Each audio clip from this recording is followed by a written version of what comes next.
लेकिन अगर आप सोचते हैं कि मंत्री ने उन्हें यूं ही छोड़ दिया, तो यह गलत है। अभिनेत्री पर पूरी तरह कब्जा जमाने के लिए मंत्री ने राष्ट्रीय सुरक्षा विभाग के निदेशक को कोई रास्ता निकालने को कहा। अभिनेत्री का पति ड्रेमैन एक बहुत प्रतिष्ठित लेखक था, जिसे पूर्वी जर्मन सरकार ने एक सकारात्मक चेहरे के रूप में खड़ा किया था।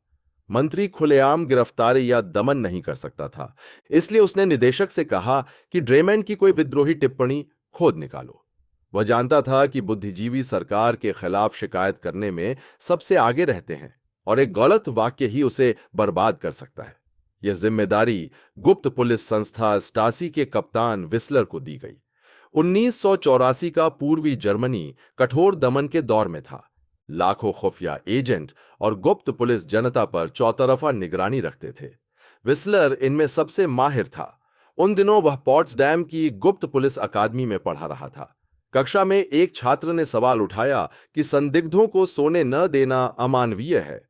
विस्लर ने बिना कुछ कहे चुपचाप उस छात्र का नाम काट दिया, क्योंकि उनके काम में पूर्ण निर्ममता और तर्क संगति चाहिए होती है, यानी भावनाहीन मशीन बनना होता है। काम मिलते ही विस्लर की टीम ने अद्भुत पेशेवर कौशल दिखाया। उन्होंने आसानी से ताला खोलकर ड्रेमैन के घर में घुसकर जासूसी उपकरण लगा दिए। उन्होंने कमरे में ढेरों श्रवण यंत्र लगाए और निगरानी कक्ष ऊपर की अटारी में बनाया। सामने वाले पड़ोसी ने गुप्त पुलिस की हरकतें देख लीं, मगर विस्लर को इसकी चिंता नहीं थी। अनुशासित और पेशेवर विस्लर पहले से सारी जानकारी जुटा चुका था। सब कुछ दुरुस्त कर वह शिकारी दरिंदे की तरह छिपकर बैठ गया। उसी शाम ड्रेमैन ने उनकी बहस से विस्लर का ध्यान हाउजर पर गया। हर अहम बात को रियल टाइम रिकॉर्ड किया जा रहा था। पहले दिन की निगरानी रिपोर्ट निदेशक को सौंपने के बाद विस्लर को एक ऐसी खबर मिली जिसने उसके सिद्धांत हिला दिए।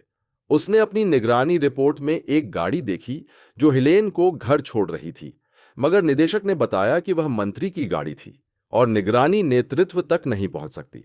दरअसल मंत्री ड्रेमैन पर निगरानी उसकी पत्नी हिलेन की वजह से नहीं कर रहा था, बल्कि वह ड्रेमैन पर हमला करके उसके पीछे के बड़े नेताओं को गिराना चाहता था। इससे मंत्री का करियर और आगे बढ़ता और निदेशक को मंत्री की जगह मिल सकती थी। निदेशक ने विस्लर को पदोन्नति और तनख्वाह बढ़ाने का वादा तो किया, लेकिन इस सब ने विस्लर के पुराने विश्वास को झकझोर दिया। सालों से विस्लर भावनाहीन मशीन की तरह काम करता आया था। पहली बार उसे पता चला कि ऊपर के लोग कितने घटिया तरीके अपनाते हैं, मगर काम जारी रखना था। ड्रेमैन की हर हरकत पर बेहतर नजर रखने के लिए विस्लर ने अटारी में उसके घर जैसी हूबहू बनावट बनाई।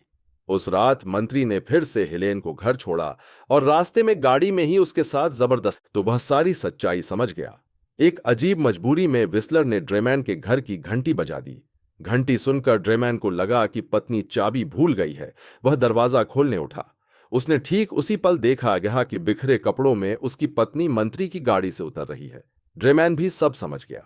हिलेन ने घर आकर अपने ऊपर लगी गंदगी को बुरी तरह धोने की कोशिश की। बेबस पत्नी को बिस्तर पर सिकुड़ा देख ड्रेमैन ने बस उसे कसकर गले लगा लिया। विस्लर की कल्पना के विपरीत ड्रेमैन ने कोई गुस्सा नहीं दिखाया। उसने बड़े शांत भाव से पत्नी को सांत्वना दी। इस सहनशील प्रेम को विस्लर ने कभी अनुभव नहीं किया था। पहली बार वह निगरानी करते करते सो गया। दिन में निदेशक ने वादा तोड़ा और उसे घेरा। रात में निगरानी के पात्र ने ही उसे भीतर तक हिला दिया। इस दिन के अनुभव ने विस्लर को पूरी तरह तोड़ दिया। घर लौटकर उसने पेड सर्विस बुलाई, जो उसकी तनाव दूर करने की आदत थी।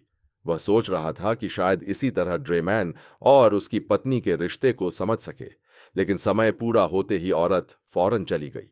भावनाओं पर बात करने का सवाल ही नहीं था। अपने मन की गुत्थी सुलझाने विस्लर ने ड्रेमैन की गैर मौजूदगी में फिर घर में घुसकर हर छोटी बड़ी चीज देखी और उस एहसास को ढूंढने लगा जो उसे छू गया था। विस्लर ने एक प्रगतिशील किताब उठा ली। उसमें पहली बार उसे आजादी का एहसास हुआ। उसी दिन ड्रेमैन को फोन पर खबर मिली कि उसके घनिष्ठ मित्र ने अत्याचार से माहौल के लिए और उन सब आम लोगों के लिए जो चुप्पी साधे हुए थे और निगरानी में जकड़े हुए थे। पियानो बजाते वक्त ड्रेमैन पूरी तरह खामोश रहा। एक भी शब्द नहीं बोला। सारी तकलीफ, बेबसी और पीड़ा उसने सुरों में उड़ेल दी। वह खुलकर गुस्सा नहीं जता सकता था, संगीत ही एकमात्र वैध और गुप्त अभिव्यक्ति का जरिया बन गया था। इस सहज पर दिल तोड़ देने वाले संगीत को सुनते हुए व्हिसल